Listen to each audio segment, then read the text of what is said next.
Universal ஸ்டென்சிலில் ரீபால் பண்ணுறதுக்கு ரொம்ப கஷ்டப்படுறீங்களா? இது உங்களுக்கான வீடியோ தான். யூனிவர்சல் ஸ்டென்சிலில் ஈஸியாக ரீபால் பண்ணுற மாதிரி நம்மக்கிட்ட ஒரு ஐட்டம் வந்திருக்கு. ரொம்ப லிமிட்டட் ஸ்டாக் தான். இது என்ன ஐட்டம், எப்படி வேலை செய்யுதுன்னு சொல்லிட்டு வீடியோவில் காட்டுறேன்.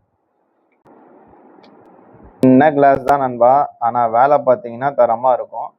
இது என்ன பண்ணுது, யூனிவர்சல் ஸ்டென்சிலில் எப்படி வேலை செய்யுதுன்னு ஒரு சின்ன வீடியோவில் பார்க்கலாம் வாங்க. இது வந்து மோட்டோவோட H50 ஃபியூஷனோட CPU. சரிங்களா, கோல்காம் 7435 இருக்கா. இதோட ஆக்சுவல் ஸ்டென்சில் என்கிட்ட கிடையாது.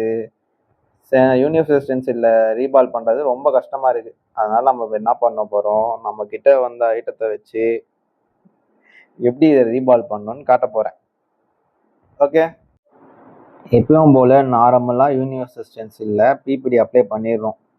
எல்லா கார்னர்லையும் ப்ராப்பராக அப்ளை பண்ணிவிட்டு இந்த குட்டி கிளாஸை தூக்கி இது மேலே வச்சு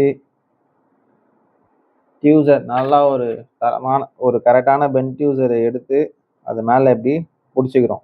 பிடிச்சிக்கிட்டு எப்பயும் போல் நார்மலாக ப்ளோயரை வச்சு ரீபால் பண்ண போகிறோம். இது கொஞ்சம் டைம் ஆகும், இருந்தாலும் நமக்கு ரீபால் கரெக்டாக வரும்.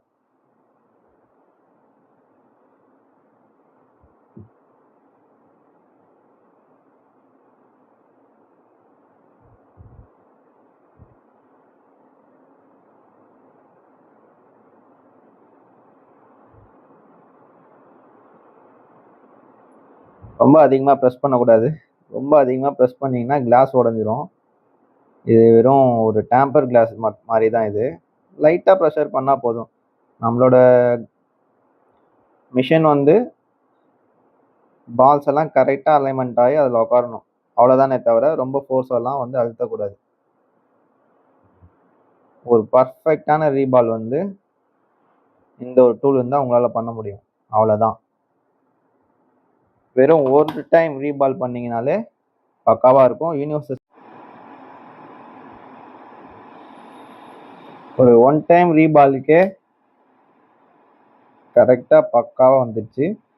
கொஞ்சம் கிளாஸ் எடுக்கும் போது மட்டும் கொஞ்சம் டைம் கொடுத்து பொறுமையாக எடுங்க, ஏன்னா கிளாஸ் ஹீட் கொஞ்சம் கம்மியாகட்டும்.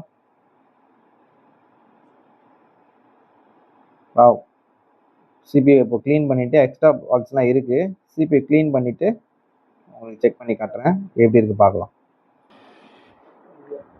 எல்லா பால்ஸுமே ப்ராப்பராக ரீபால் ஆகிருக்கு. எந்த ஒரு இதுவுமே வந்து மிஸ்மேட்சிங்காக இல்லை. ஒரு வாட்டி ஃப்ளெக்ஸை போட்டு ஹீட் பண்ணி எடுத்துடலாம்.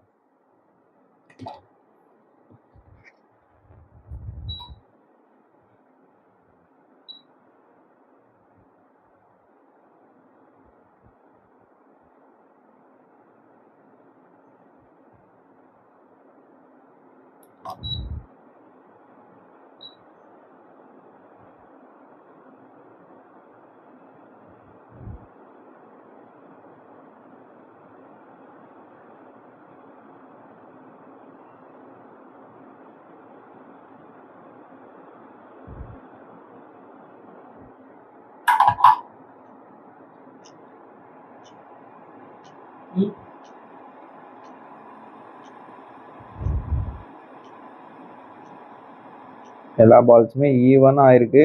யூனிவர்சல் ஸ்டென்சிலில் இப்படி பர்ஃபெக்டாக நானே இப்போ தான் ஃபஸ்ட் டைம் பண்ணுறேன். எப்பவுமே 2-3 டைம்ஸ் ஆகும், பட் இது ஒன் டைம் பண்ணாலே ப்ராப்பராக நீட்டாக க்ளீனாக இருக்குது. வேணுன்றவங்க இந்த ப்ராடக்ட் கண்டிப்பாக யூஸ்ஃபுல்லான ப்ராடக்ட், யூஸ் பண்ணிக்கோங்க.